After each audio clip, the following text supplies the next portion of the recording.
Congratulations on the success of the show. Thank you very much. It was kind of funny to make Speedy the drug addict. Right? You know, going back to the comic. It was pretty interesting, Yeah. and it's true to the book, right? Yes. Yeah. Although it was Roy in the book. I mean, yes, but we're putting a little twist on it. We'll talk to the producers about that one. Yeah. Congratulations on the success of the show. Thank you very much. Yeah. How has the shows affected your lifestyle since, you know, the pilot originally airing at San Diego to it airing on CW and now being a huge hit for the network?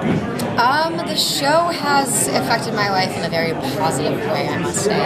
Normally, there's been times in my life where I have been kind of reluctant when people come up to me and ask me if they recognize me from something, especially when they don't necessarily know what it is. You know, they're like, "Oh, we think you look really familiar. What is it from?" I would appreciate them to give the name or something. I mean, come on. I could look like anybody, I mean, really. But the one thing that I'm really enjoying about this show is I'm actually getting people coming up to me and be like, "You're Thea Creon on Arrow. That's freaking awesome." I'm like, "That's amazing. You actually appear? That's amazing." Like, I can't believe people actually like are already in a first season of a show like so very aware of it, to the point where like I'm at the airport and just dads are coming up with their sons being like, "Hi, my son is too afraid to introduce himself to you. Will you please stand next to him and take a photo because he's too afraid to ask you?" And I see him and he's just shaking. I'm like, "Oh my God, yes, get over here, please. Please come here. Let me take a photo with you." And stop shaking. It's okay. I'll hold you. It's all good. Like, it's amazing. What do you think about the generational crossover? Because I got my mom into this and she's in her late 60s. Really? So yeah. That's amazing. My mom actually really likes the show too, and she'll kill me if I say her age. Smart girl. Right? I was just this close. Off the record with 17 recorders on. right, very true. So yeah, my mom loves the show as well. I hope it's not just because I'm on it, as I mean, I feel like any parent would say they love what I do.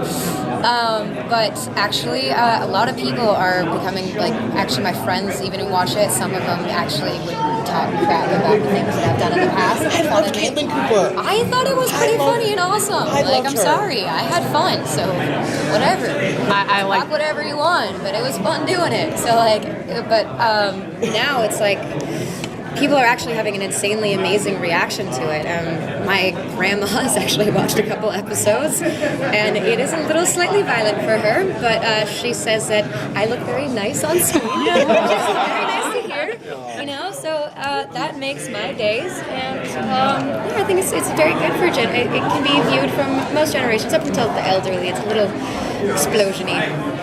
So what can you tease about what's coming up for Thea the rest of the season? What can I tease? Well, we know, you guys obviously can see that she's been getting into that relationship with Roy Harper, and they have gone through that thing with the Count, actually, very recently. That aired last week, actually. So the last thing that we saw with him was him actually being cloaked with that red arrow.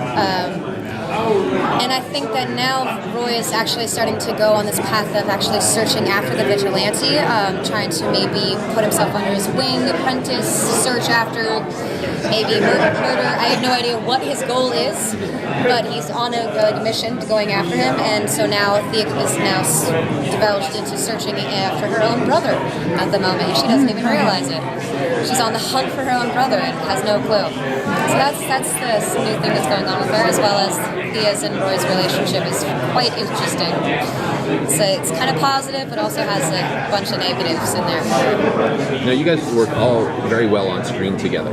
You know, is there a lot of outtakes that they can't air? You know, guys, a lot of joking around, or is everyone very serious? Because, you know, you have your British actors who are very, you know, come from that theater background. You have the Americans who are a little more relaxed, and then the Canadians making fun of the Americans on top of it. So, like, this whole international, transcontinental cast. Our set is actually probably the greatest set that I've ever worked on, just because our whole morale, even with the crew, is just so amazing. We actually had to be told to keep our fun down a little bit because we're having too much fun, and so slowing our work down a little bit, because we're all just like, in between takes, we're all just sitting there chatting it up, and it's like we're just sitting hanging out all of a sudden, and it's great, it's amazing, but it's not getting a little distracting.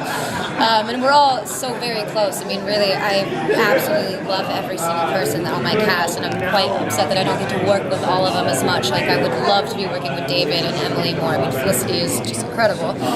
And Colton is such an amazing person as well. I'm so happy that he got added onto our show. I mean, really, I'm so stoked. He's such a great guy. So our whole vibe on set is just, it's really incredible. Were you at all familiar with the source material before you jumped in? And if not, have you kind of dived in to learn more about?